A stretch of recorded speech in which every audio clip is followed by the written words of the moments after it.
Hello everybody, welcome back to Dark Souls 3. In the last part, we defeated the Mad King and the Dancer. We finally got the weapon we've been wanting to use since the beginning of this playthrough. And in this part, we're going to be exploring a little bit past his boss room. Because believe it or not, there is another optional boss we can fight. Right past here. And I think we will be trying to fight that boss too before we go back to Irithyll to continue our adventure to find the Lords of Cinder. We're going to be fighting this optional boss too. Simply because this optional boss is probably my second favorite boss fight in this entire game. My first favorite being the final boss. If for no other reason other than the fact that he has, in my opinion, the best boss music of the entire Souls series. So we'll definitely be checking that out. Now, one of these walls is a hidden wall. I believe it's actually this one. Back there, we got a gesture called Path of the Dragon. That's going to be very useful later on as well for another optional boss. And we'll probably be fighting him too before the final boss. Just because it's another one of those bosses that you sort of have to fight if you want to like prove how good you are at this game. In case I wasn't making it obvious, the optional boss that you get access to with the Path of the Dragon emote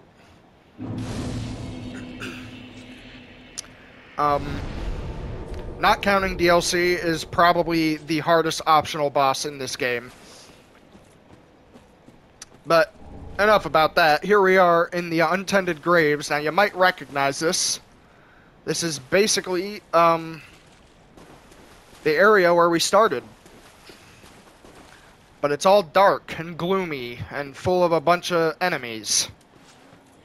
The reason for this is pretty simple.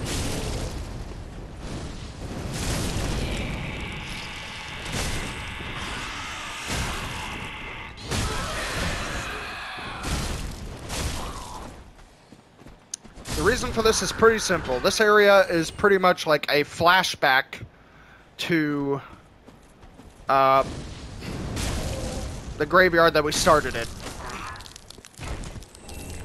Or I guess like an alternate reality sort of thing. I don't really know how to properly explain it, but you'll see once we make it to the optional boss. Now, we did pick up that Ashen Estus ring. That's what I was talking about a few episodes ago.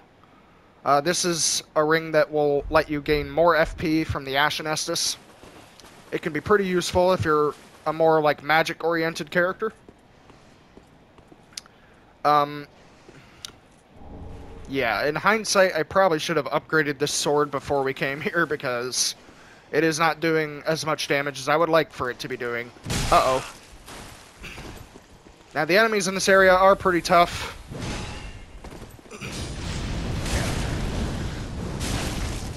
And this is going to be another one of those areas where you can sort of just run past everything.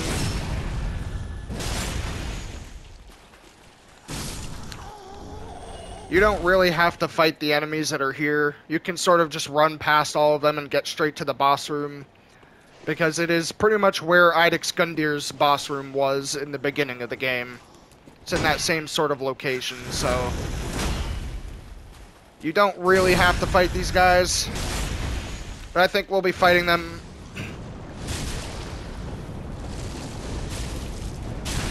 at least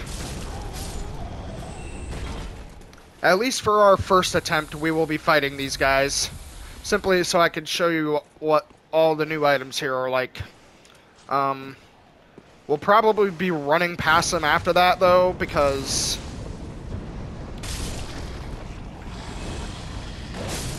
I do not imagine we will be able to kill this boss on our first try. because this is probably, in my opinion, the second hardest optional boss in the game.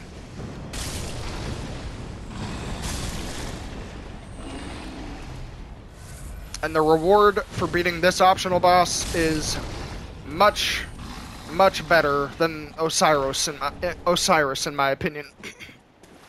But anyway, coming through here. This is back where we fought the giant crystal lizard, but now there are two. There isn't really a purpose to fighting these guys because you won't really be able to find any items back here. So these two crystal lizards are only here if you want to get extra, like, titanite scales and stuff. I will see if I can aggro one of them. Okay, we did. Now, if I can fight this one guy, that would be nice.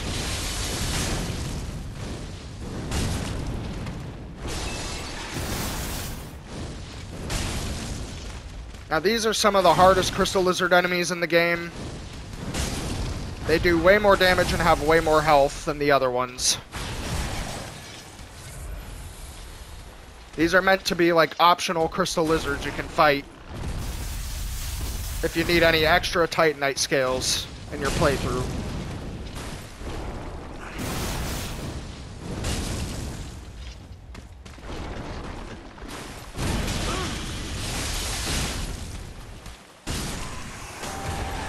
Alright. We're sort of able to cheese them with our pyromancy. Unfortunately, we're probably not going to be able to do the same with the next one. And being that these enemies are very resistant to magic damage, we may not do a whole lot of damage with our Moonlight Greatsword. So I'm going to have to count on staggering this guy and riposting him so that we'll be able to kill him. I should also probably heal myself. That would be helpful too.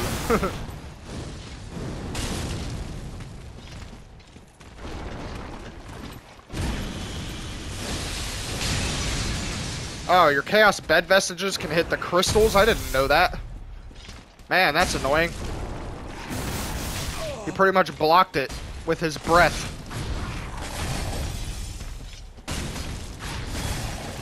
I just need to stagger him. There we go.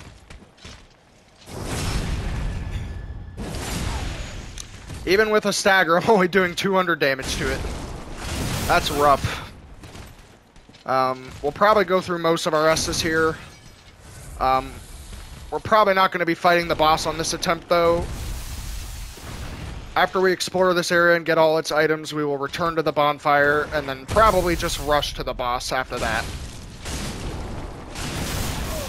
Because like I said, the enemies in this area are very tough. And having to fight these enemies every time you want to attempt the boss fight again can be pretty annoying. Since the boss itself is also very tough.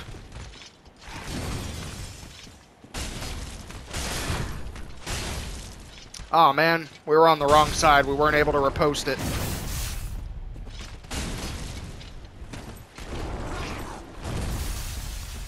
But we're almost done. I'm sorry this is taking so long. But I really need these Titanite scales, because I'm pretty sure the Moonlight Greatsword upgrades with it. So more Titanite scales, the better.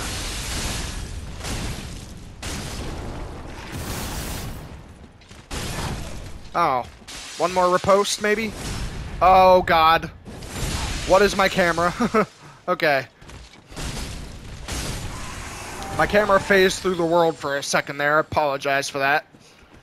The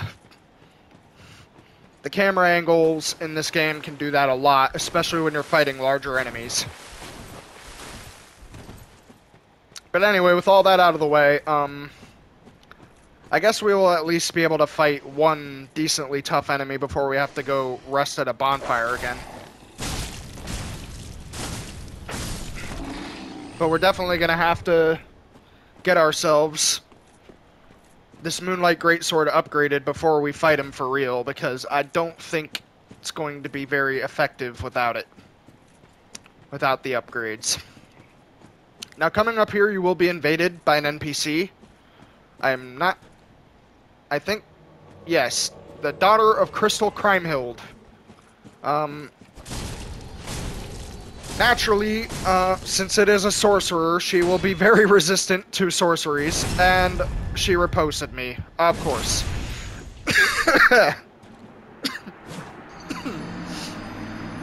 Oh, I apologize for coughing there.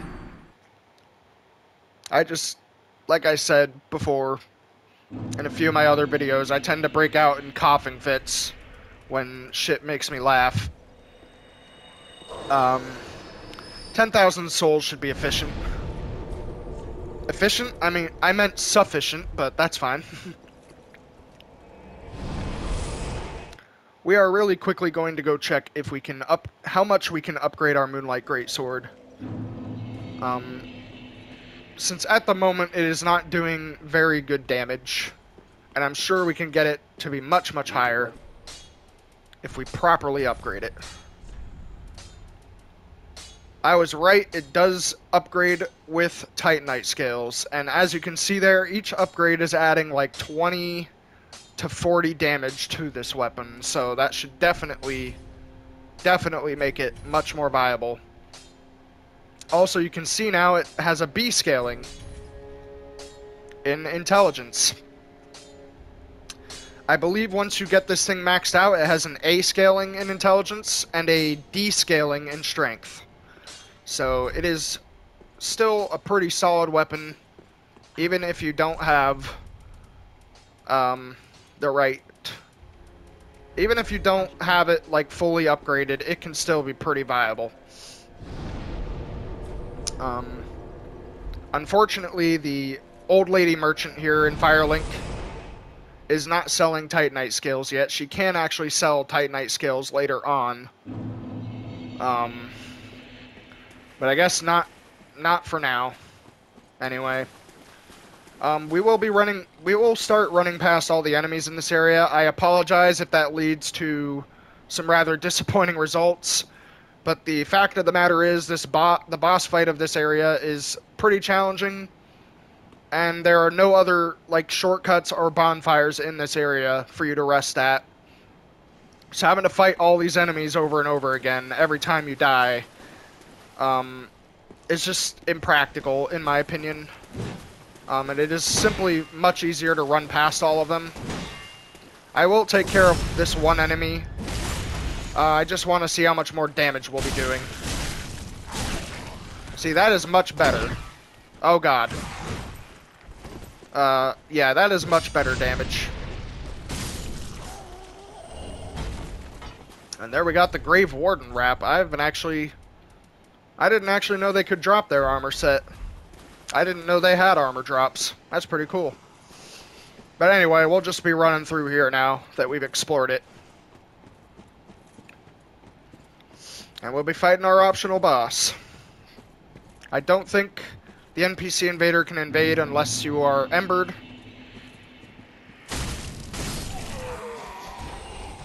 And I don't think I would like to get her to spawn again simply because I would like to survive. Also, I am pretty sure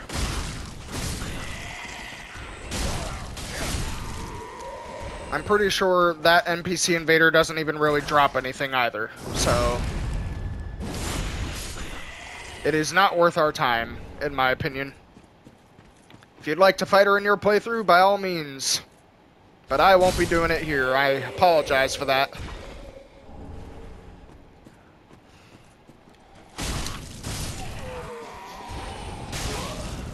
Oh god.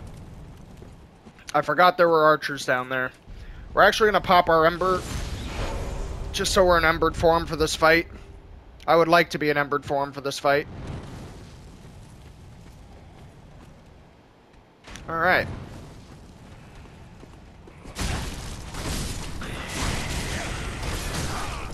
Oh, I forgot there was an ambush here too. Son of a bitch.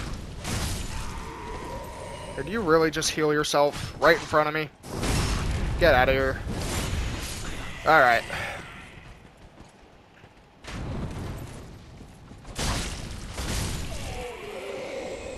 Few more upgrades and this weapon will be so much better. It's already so much better compared to what it was like earlier, to be fair. But now, we can finally fight our boss. Yeah.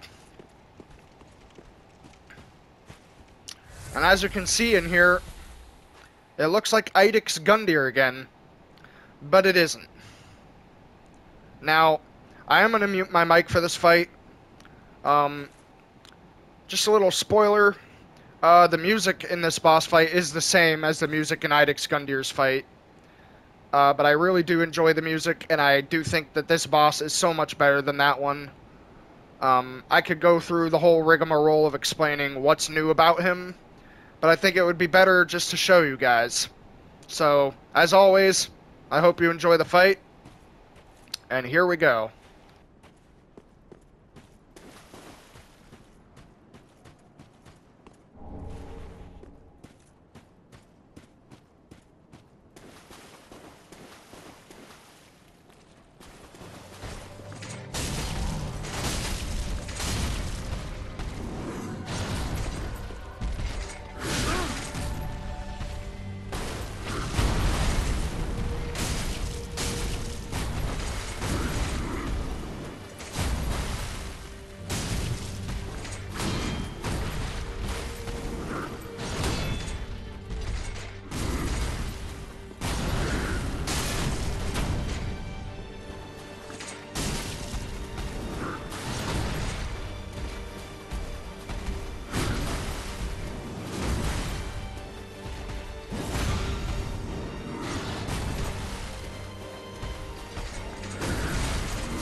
That was Champion GUNDYR.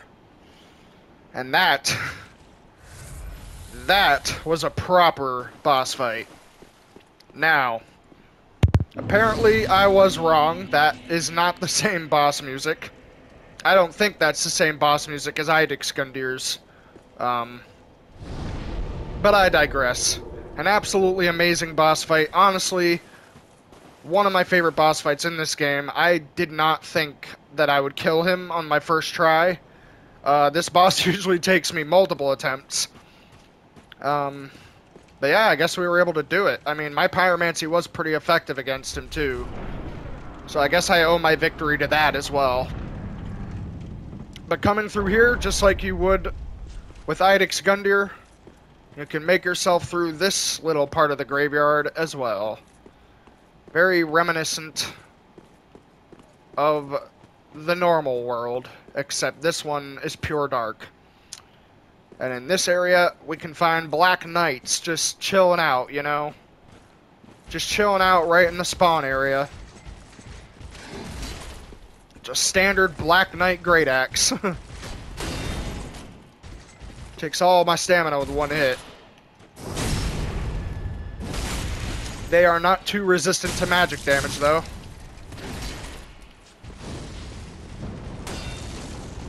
Oh man, he turned around. I thought that fireball would hit him.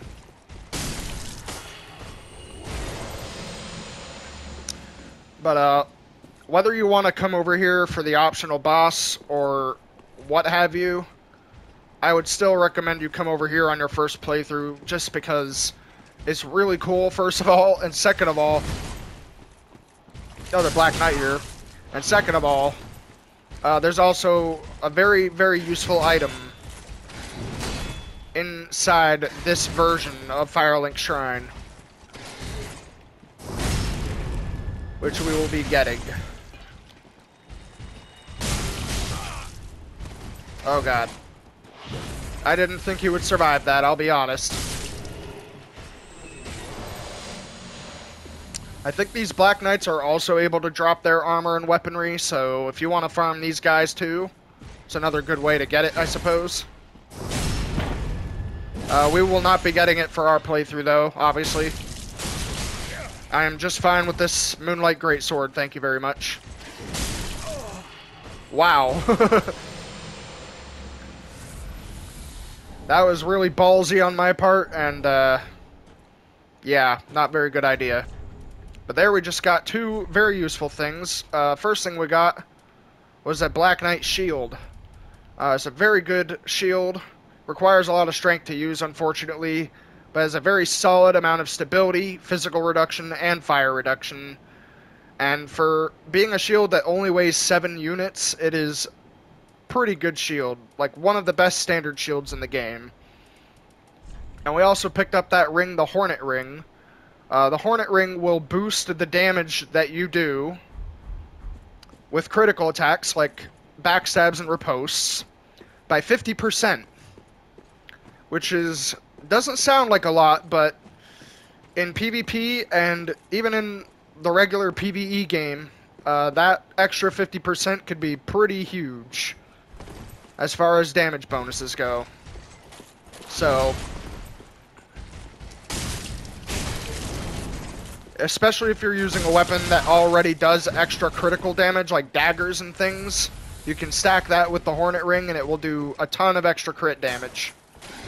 So it's a very useful ring for that regard. Oh my god.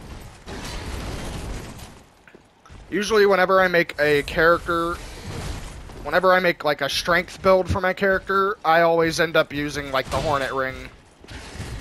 Because it is just such a very good ring. Oh, we can get the Black Knight armor. Nice. That is a very heavy armor set, similar to this armor set I'm wearing. It also gives pretty solid defense values too, so it's another armor set that you should consider using if you like the extra defense. Now, this area is pretty much identical to Firelink Shrine in every way, except some items are in different spots. And obviously there are different items everywhere, so I definitely recommend you explore this full area again, because it is very nice. Right up here you can get the Chaos Blade.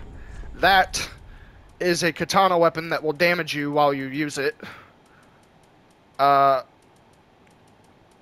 can find it here, there it is. Yep, the attacks will damage its wielders. But in exchange for this, it has a much higher dexterity scaling than normal. So if you're looking for a very high dex scaling weapon with a little bit of a drawback, then the Chaos Blade is for you. Because it's not too bad. But right here we'll find a dark version of Firelink Shrine. And where the fire pit would normally be, you will now find a coiled sword fragment.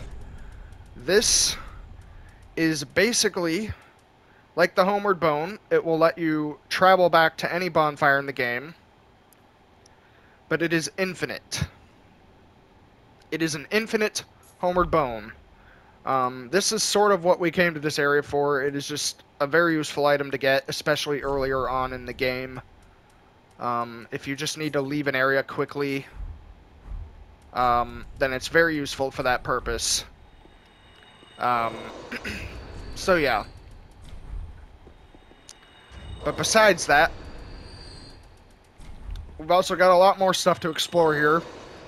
In the dark version of Firelink Shrine, the old lady merchant is still here, but she will be selling you a different inventory. For starters, she will sell you this armor set, the Wolf Knight armor set. Now, if you played Dark Souls 1 and you remember Artorias, yeah, this is basically Artorias' armor set.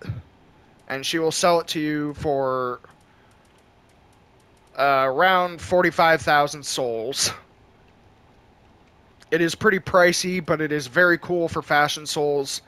It is not the best defensive armor in the game by any stretch, but it does make you look very good with the full set equipped. And here you can also get the Priestess Ring. That'll give you 5 faith levels in case you don't want to spend the faith yourself. As far as I'm aware, this old lady merchant is the only NPC here in Dark Firelink Shrine. The blacksmith's no longer here. You can instead find his blacksmith hammer, which is an overall pretty mediocre strength weapon.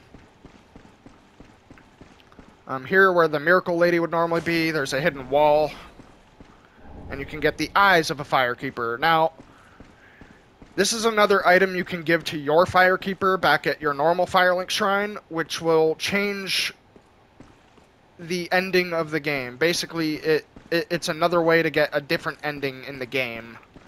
I don't know the exact purpose behind what this item does or what ending it influences, but I guess you could look that up for yourself if you want.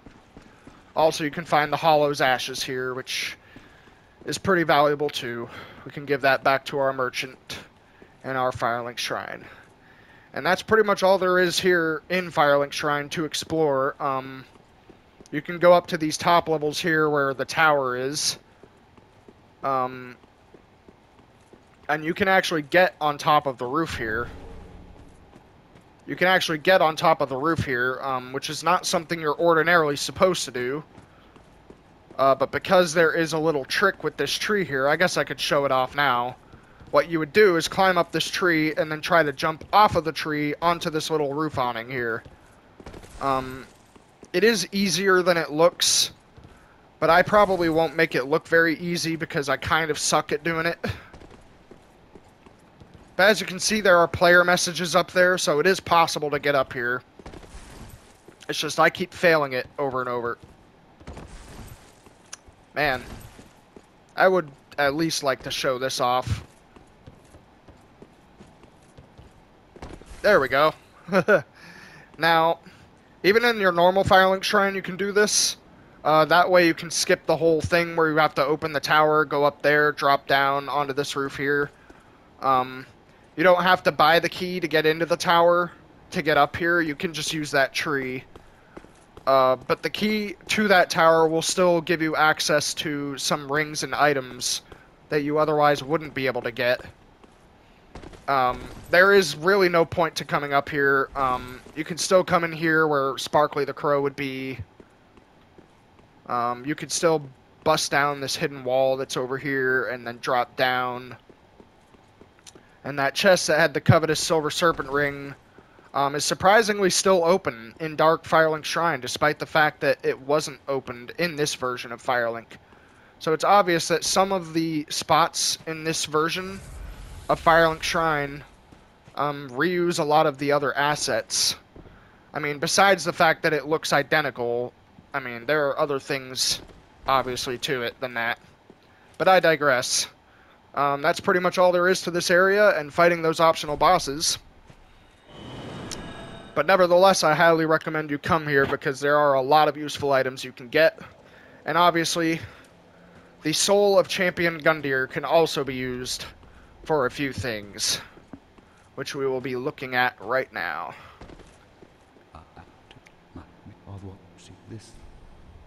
There's Ludleth talking about the eyes of the fire creeper you found. That's basically like your hint as to like how that changes the ending of the game. But anyway, here you can make Gundyr's halberd. It's a pretty decent weapon. It has a pretty cool weapon art as well. Pretty decent strength scaling weapon. I don't know if this is necessarily a great weapon, but it is a pretty, as far as halberds go, I suppose it is pretty decent, if I could stop stuttering here. And then here you can get the Prisoner's Chain. The Prisoner's Chain will boost your vigor, your endurance, and your vitality by 5 levels. But the drawback is that it will also lower a lot of your physical damage reduction. So you can basically treat the Prisoner's Chain as if it is the Ring of Favor. It's sort of like a slightly better version of the Ring of Favor. The difference is, obviously, it will also harshly lower your defense, so it's not quite as good in my opinion. But here now, we can give her some ashes, some more ashes, anyway. Now she'll start selling more stuff. A washing pole, for one. Yeah, this is another one of those katana weapons that has very low durability, but pretty decent scaling and dex. As you can see here, 20 durability. That's even less than the Uchi katana. The helm, the armor set of favor. This is the armor set that Knight Lautrec uses from Dark Souls 1. Another callback to that. This is what you can get if you give her the Easterner's ashes, which we found a few episodes ago. But I never showed that off. You can also find Smo's armor, or get Smo's armor from Dark Souls 1. That's pretty nice. The Dancer's armor set. That's pretty nice too. And then after you beat GUNDYR, you can obviously get his armor set as well. And yeah, it's just very, very great fashion Souls here. A lot of cool things you can get with all that stuff. Very useful. Very useful. I don't think there's anything else we can do here. I didn't find very many. I think I found more Titanite chunks, didn't I? We might be able to reinforce our Pyromancy Flame again. Yes, we can. Now, there is another thing I would like to note here. The Coiled Sword Fragment.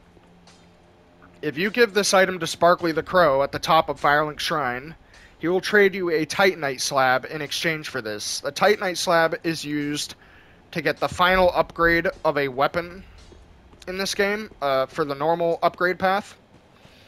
So that can be pretty useful if you're trying to max out your weapon upgrades. However, just do note that by trading him this, you will no longer have unlimited use Homeward Bones. So if that's something you would prefer to have, then I would not trade it to Snuggly, because you won't be able to get another one until New Game Plus.